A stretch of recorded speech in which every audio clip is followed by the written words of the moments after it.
O Fagundes me mandou um videozinho do Yogananda, né, perguntando, veja isso, professor, veja se não é puro Vedanta, etc, etc. Eu não vi, porque uma coisa é receber um textozinho, outra coisa é ter que ouvir um vídeo. Aí ele me cobrou, eu pedi para ele me mandar a transcrição. Então eu vou fazer um comentário rápido. Quando o sofrimento chega, o homem comum pergunta por que Deus permite o sofrimento? Mas o buscador sincero pergunta o que Deus quer me ensinar com este sofrimento. Cada teste em sua vida o torna mais forte, mais consciente de Deus. Não lamente as dificuldades, mas abrace-as como ferro que molda o aço da sua alma. Deus, em seu amor secreto, não nos envia problemas para nos punir, mas para nos despertar. A dor é uma professora. Quando tudo vai bem, esquecemos de olhar para dentro. As dificuldades são bênçãos disfarçadas. Cada provação é uma oportunidade secreta de elevar a mente acima da ilusão. Aqueles que compreendem o valor oculto do sofrimento sorriem mesmo na dor, pois veem a mão de Deus guiando o homem e a mulher de volta para o seu ser, para casa, né? Aqui.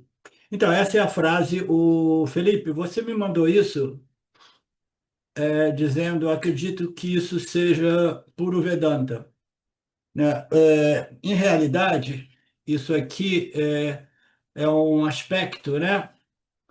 Do Karma Yoga, tá? Então, não é o Yana Yoga do Vedanta, mas é o Karma Yoga do Vedanta que está dizendo, né, que Deus é um sistema, né, autoconsciente, consciente de si, que rege essa ordem aparente na qual o Jiva Atma ele interage com as circunstâncias Punya e as circunstâncias Papa.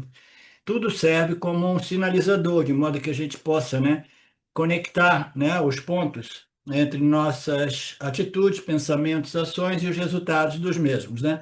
Então, isso é um aspecto do Karma Yoga, tá? Então, ele fala algumas passagens bonitas, tem algumas elucidações védicas ali, né? Algumas analogias védicas vedânticas, né? Acho que é uma escola, isso e aquilo, né? É, então, o que eu achei curioso é que você ficou tão preso nesta passagem que você me cobrou uma confirmação de que isso é puro Vedanta, né? Então, eu gostaria de saber por que você ficou tão ansioso para uma resposta minha, Felipe. Professor, não, na verdade, assim, é, eu achei interessante bem a passagem, porque ela, além de estar nos vários círculos espirituais, o senhor uma vez falou, né?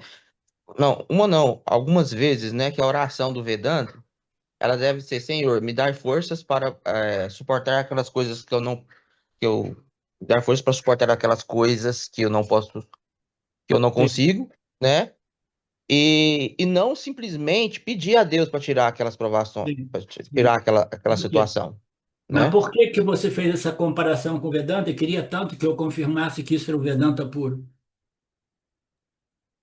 Não, não, é porque eu fiz essa analogia, simplesmente eu fiz essa analogia justamente com o Karma Yoga, né? Tá. Então, E o aí senhor falou dessa oração. existem sim elementos do Karma Yoga ali, tá? E agora eu não recomendo Yogananda, porque Yogananda é yoga, fundamentalmente, tá? Eles não abordam muito o autoconhecimento e moksha. Yoga significa literalmente contato, contatar ou se unir à fonte, se unir a Deus, contatar a Deus, entendeu? É o relacionamento entre o indivíduo e Deus, o Criador.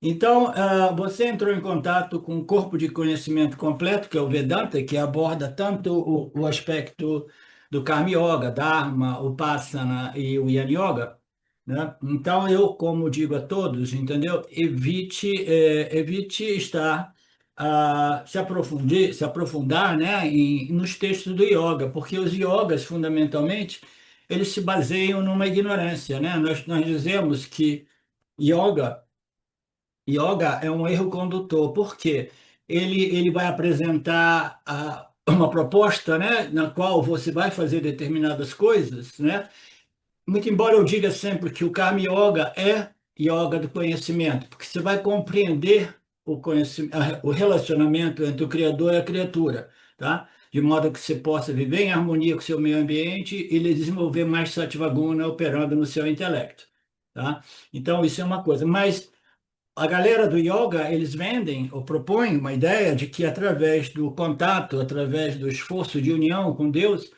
você pode realmente obter o objetivo final, ou a libertação, isso, aquilo, tá? Então, o Yana Yoga do Vedanta, os Upanishads, eles chegam no final deste processo para dizer: você não tem a capacidade de fazer nada, seja isso mentalmente, repetições mentais, verbais ou atividades físicas, né?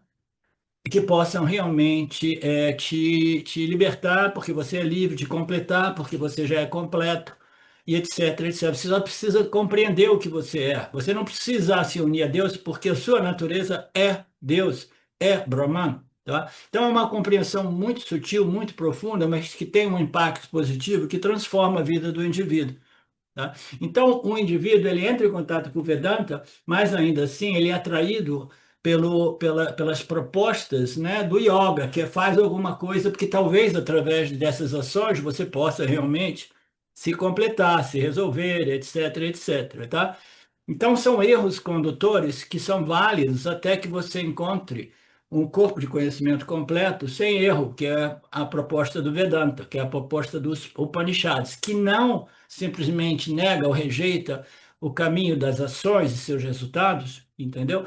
Mas coloca aquilo em seu devido lugar como um processo através do qual o indivíduo refina, purifica, sativika a mente de modo a ele poder entrar com boas possibilidades de sucesso no Yana Yoga dos Upanishads, tá?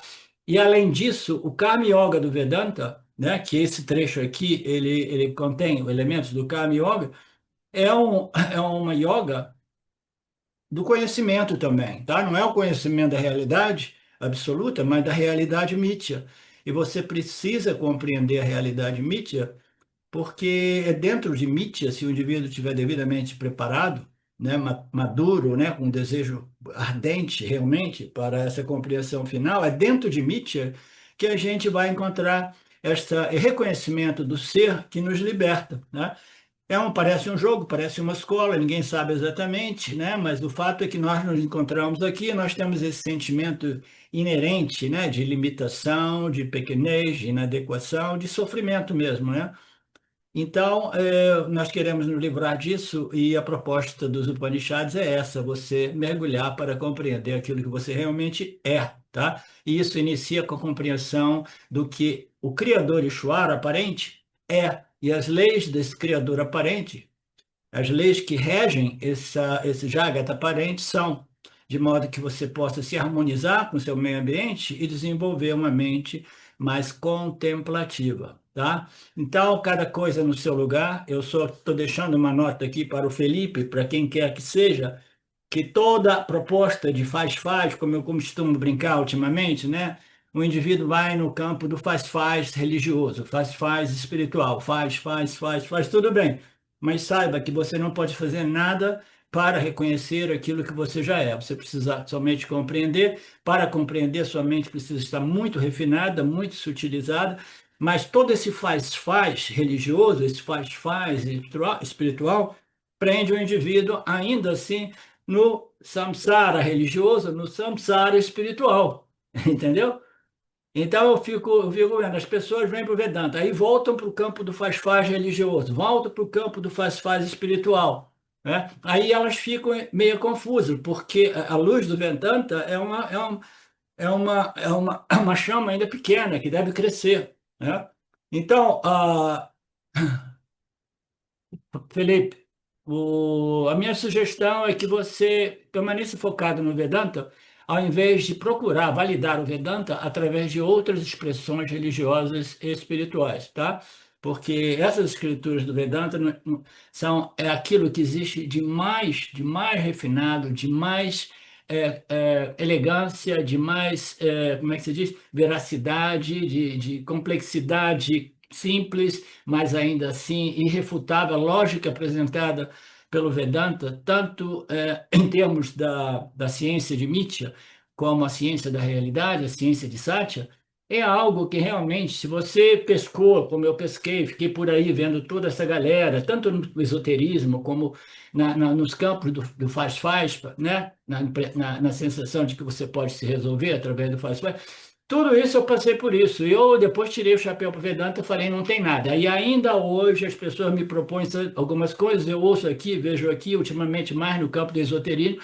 Eu digo tudo isso, alguns elementos de realidade talvez estejam ali, mas não significa nada, porque não importa o esoterismo, não importa que nível de sutil de realidade, né, no campo da interdimensionalidade e todas essas coisas, é tudo uma aparência dentro da consciência. Nada escapa à consciência. Então, a nossa consciência, nesse estado de vigília, a gente tem a capacidade de fazer essa discriminação, que eu sou a única realidade, eu sou essa luz que ilumina e revela tudo que está acontecendo. Aí a pessoa não se distrai, fica presa no mundo da fenomenalidade, no mundo da dualidade, de faz isso para obter aquilo. Você simplesmente diz, eu não preciso fazer nada, eu sou de natureza Satchitananda Brahman, nada escapa essa consciência, até mesmo no estado de sono profundo e no estado de sonho. Qual é a diferença? No estado de sono profundo, o meu intelecto não está à minha disposição. No estado de sonho, meu intelecto está lá, mas ele está distorcido, ele não está estruturado de modo que eu possa converter a experiência em mais e mais nididhyasana. Nada escapa à luz da consciência, eu sou a única realidade. Isso é um sonho do estado de sonho, aquele outro era um sonho do estado de vigília. Gente, é só isso que liberta o indivíduo? É somente isso. Todo o resto é distração. Tá? Eu estou feliz de ver a Márcia voltar aqui, porque é muito fácil, Márcia, as pessoas irem e ficarem presas nos faz-faz religiosos e espirituais, entendeu? São os ganchinhos, assim, dessas propostas, tá? Então tá, eu tomei um segundo café depois que eu cheguei em casa, estou um pouco acelerado, mas eu vou tentar ficar mais calmo, tomar um chazinho aqui. Professor, eu compreendi perfeitamente. Ok, Mas só respondendo aquela questão, por quê? Porque às vezes a gente passa por certos sofrimentos na vida que a gente precisa dessa dualidade para a gente, às vezes, nos sintonizar e ficar até mais calmo, entendeu? Já que no Yana Yoga é mais profundo e mais sutil, então esses ganchinhos, às vezes, é necessário em certos momentos da nossa vida, principalmente quando a gente está passando por sofrimentos intensos, né? sim. E então, assim, acaba ajudando em certo sentido, Mas né? ajudando, É nesse sentido aí, mas eu compreendi perfeitamente. você tem um corpo de ensinamento, um sistema. Eu não estou aqui para convencer ninguém, porque eu não tenho interesse, né, em crescer essa sanga, porque eu sei que quanto mais puro, quanto mais no ponto é o ensinamento, menos pessoas serão atraídas, né? E é tudo por conta de Shwara mesmo. Mas você tem o sistema vedântico que inclui, né, o Karma Yoga, Dharma Yoga, que é uma coisa mais impecável. Não existe nada que se compare a tudo isso, entendeu? E principalmente se vem da Sampradaya dos Upanishads, a Sampradaya do Vedanta. O Vedanta incorpora o Gita do ponto de vista do Vedanta como uma ciência de conhecimento que serve para preparar o indivíduo para o Jnana Yoga, que é a ciência da realidade. Então você tem o suprassumo de estrutura de ensino, entendeu? Você tem um Rolls Royce, né? E você vai ficar parando aqui, parando ali para dar uma voltinha com o Volkswagen, né? Não, você tem o veículo que é o mais sofisticado, mais direto, mais elegante, a nível mais profundo, que é o Jnana Yoga do Vedanta, ou a nível mais básico, que é a ciência do Karma Yoga, que também é muito profundo, é muito mais profundo de qualquer dessas outras propostas que envolvem fazer ações para obter um resultado, cujo resultado é uma satisfação um pouquinho melhor, uma dor um pouquinho menor, entendeu? Um melhoramento, por menor que seja, né? Uma pacificação da minha mente, por mais temporária que seja. O Kama Yoga não, é muito mais claro, é muito mais honesto, é muito mais transparente, é isso que você vai obter, né? Então eu não estou aqui para vender tudo isso, embora eu esteja vendendo, mas eu quero lançar isso como um alerta. Quem é que mandou isso aí? Esse coração? Não fui eu, compreendi perfeitamente, professor. Ok. Obrigado. Então, Saudações. Eu quero aqui deixar um pequeno testemunho. Através do estudo do Vedanta, com os ensinamentos sendo esclarecidos especificamente pelo professor Arlindo Nagar, foram canceladas em mim algumas noções que eram relacionadas com a ideia que eu tinha a respeito de alcançar algo que representasse uma grande realização espiritual. Então o Vedanta fez com que, pela compreensão, a minha mente ela abandonasse o papel de buscador espiritual. E isso para mim foi um marco inicial para uma outra relação com o processo de desenvolvimento espiritual, do qual, saibamos disso bem ou mal, é um processo que fundamenta a vida de todos nós. E eu digo isso para estimular todos aqueles que chegam no Vedanta Brasil e entendem que podem se beneficiar da profunda imersão direcionada para o autoconhecimento que é promovida nesse grupo de estudos, que é um grupo que existe graças ao trabalho altruísta do professor Arlindo Nagar, suportado também pelo trabalho voluntário de pessoas que contribuem para a manutenção do grupo de diversas maneiras. E entre as várias formas de contribuir com esse trabalho, as contribuições regulares em dinheiro, elas são necessárias. Então, se você se beneficia do trabalho desenvolvido no Grupo de Estudos Vedanta Brasil, faça uma contribuição. Qualquer quantia é muito bem-vinda. As informações para transferências em dinheiro ficam disponíveis na seção Avisos do nosso grupo no Facebook e serão colocadas na descrição desse vídeo aqui também. Namaskaras.